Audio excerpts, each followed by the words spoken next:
So recently, this post by Witherspace showed up on the forums. It is talking about a mini dev Q&A that happened on a Discord server. So I'm going to go over all of these answers that he's given, of this information that he's given, and yeah, we'll probably learn some new stuff. Again, this is just something that may happen, and it's not being confirmed or anything. They are all subject to change. Take everything with a grain of salt, basically. Let's just get into the post. The post will also be linked in the description if you want to read it yourself, but I should cover everything. The first few things he talked about were Parkour Warrior map submissions. The only notes they made about this is that they like to stagger Parkour Warrior map submissions, so they have like a big cluster of submissions they release at once. And the next wave might come at the start of Battle Pass Season 2, which is in about a month, a bit less. And they really like the Parkour Warrior map submissions. The more the merrier. Keep on making them, they're still going through them. And then they talked a bit about quests and how they figure out how hard a quest is. All the quests are based on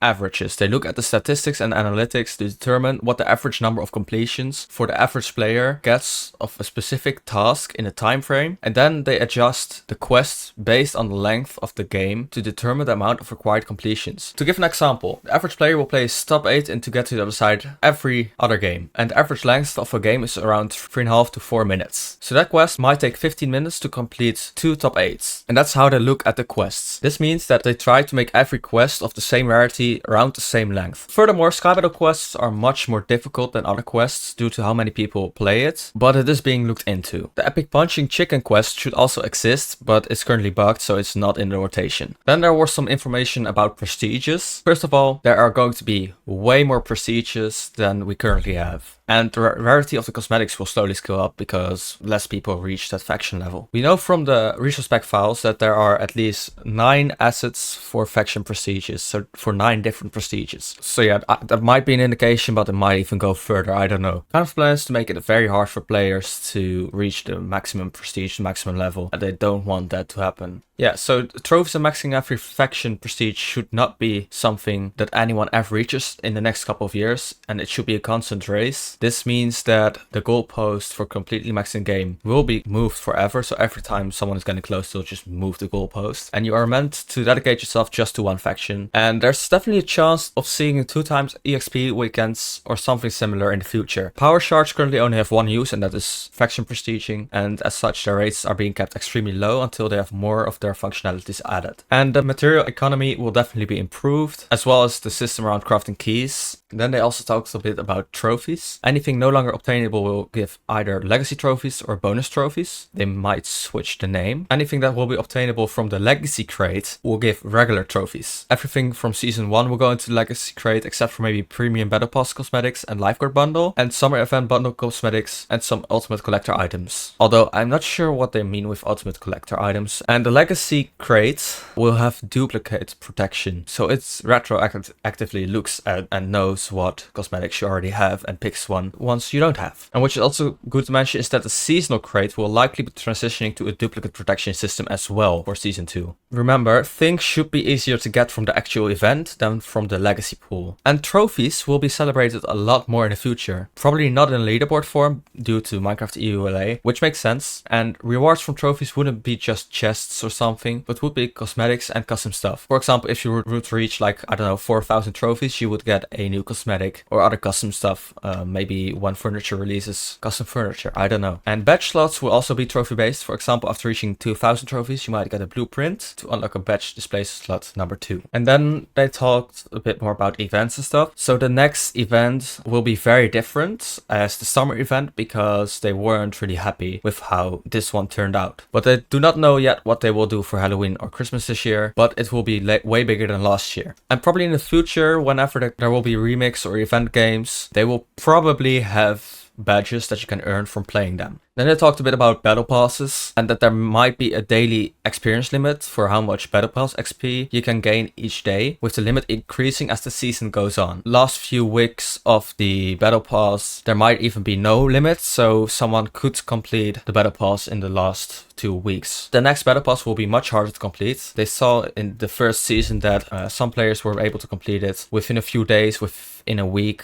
I think the daily experience limit is part of that, but also increasing the amount of experience needed to level up. So then they talked a bit about the premium routes of the game passes and that they are heavily considering lowering the prices for those, both gems and the web store, I believe. Obviously, this is not confirmed or anything. Then they talked a bit about meters. If you don't know, meters can be found in your quest log, where there are 3 locked slots called quest meters. These are currently locked, but these meters were meant to be out with the open beta release and were meant to be the source of currency pouches, but that's not done yet. So basically it's coming and you will have a way to get more currency pouches. So if we look in the files of the resource packs, we can see 3 different meters already, this being pouch meters, treasure meters, and mega meters. These meters should be pieces of infinite content. Unlike basically everything else in the economy currently, such as the game passes, which are limited, you will be able to complete these meters, claim it, and then it gets reset instead of being an infinite bar. And some meters might be daily limited. And this kind of ties into the economy, so I'll also talk about the economy changes that they've talked about. The economy is currently 100% cosmetic, but will include furniture, which you will want multiple of, while you only want 1 of each head. This would give you more use for your coins, for example. And scavenging will still be something that you very much want to do with cosmetics, but they can't share too much about this. And then it talks about playtime stats, that they might have them, but it is just really weird how it is being tracked. So a playtime leaderboard isn't likely to appear on the server. Hypixel has a problem where there are too many games, which spreads out the player base too much, which can cause some games to be too inactive, where people have to wait over 5 minutes, 10 minutes to get into a game. And this isn't something that Noxcrew wants to do. Like they mentioned in the Q&A, that maybe something like game rotations would become a thing or something, or they just might say we won't add any more games, but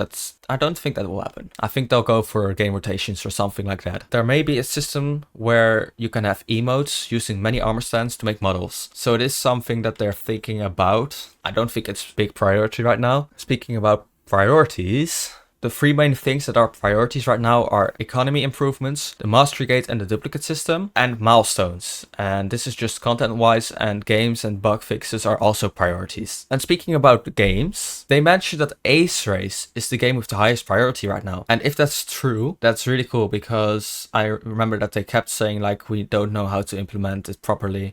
It was meant to be shipped with closed beta, but they didn't know how they could stop making it still, because the replayability was very low. But seeing that that is the highest priority right now makes me think that they might have found a solution. And Rocket Spleef Rush is likely to happen, but it doesn't mean that it will happen soon. And no games are deconfirmed, and even Build Mart may come, either with a major change or just having it as a micro game, like Water Battle Sky Battle was. Then they talked a bit about contests and private games. If private games are ever fleshed out, then the decision though may come. But they do want to get to a point first where people can make their own elements for private games, such as hole-in-wall walls and maybe even custom maps. And they also mentioned contests, like actual official MCC Island contests hosted by Noxcrew, and that they may happen in the future, where you can earn gems or even ranks. And last but not least, they mentioned that there will be a friend system overhaul, and that the friend limit is arbitrary. So it's basically everything that Chase said. Again, I just want to remind you that everything that was mentioned, even if it's said that it's going to happen, may not end up happening, so take everything with a grain of salt. But that's basically everything that Chase Guys talked about, if we were to believe this post. Again, Witherspace, a huge thank you for writing this. I'll leave the post again in the description. I'll see you guys in the next update. Goodbye.